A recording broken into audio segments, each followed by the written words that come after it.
The Bharatiya Janata Party is at quite a high right now. It is trying its best to play to its strengths. So, in such a case, finding their weaknesses is obviously a little bit difficult, but a little bit of research does go a long way.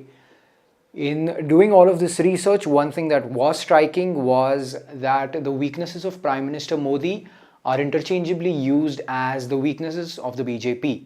So I had to do some extra research to avoid that. But as you will find out, you can't really leave out Prime Minister Modi from the equation entirely. The first thing we'll look at is the dependence of the BJP on Prime Minister Modi.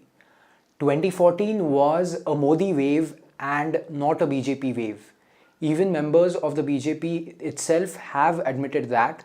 The biggest example of this is Bihar 2015. Firstly, they did not have a selected chief ministerial candidate, and secondly, they had to call upon Prime Minister Modi himself 31 times to do rallies. That is more than all of his opponents. That race showed the dependence on the Modi wave.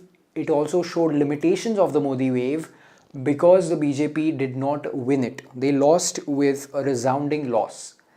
Of course, there are a lot of other factors as to why the BJP lost, but just the fact that they had to call upon the Prime Minister 31 times shows their dependence on him. The second thing is also very closely aligned to Prime Minister Modi.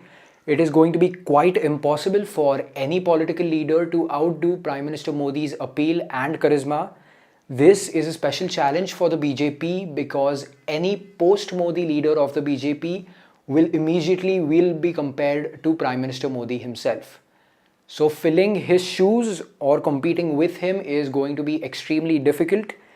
Any new leader will need their own separate and big achievements if they want to stack up.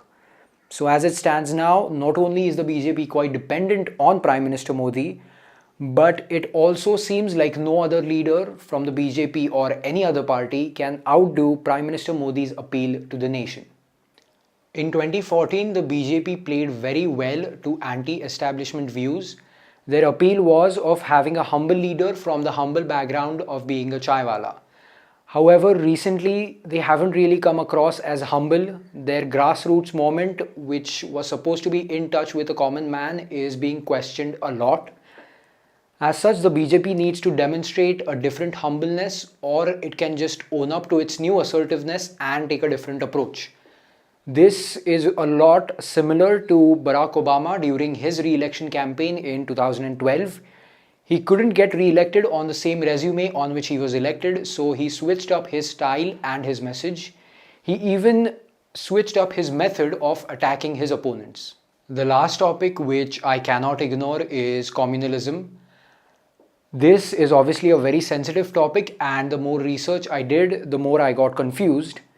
I was confused because there aren't any arguments in the middle ground. Either one anti-BJP argument is that the party is destroying the country and the people, and the other argument just seems to absolve BJP of any responsibility. It's safe to assume that the truth is somewhere in the middle ground, but despite this, there is a large section of society which is apprehensive about the BJP. And if the BJP wants to come across as an unbiased, secular kind of a party, then it does need to do some work.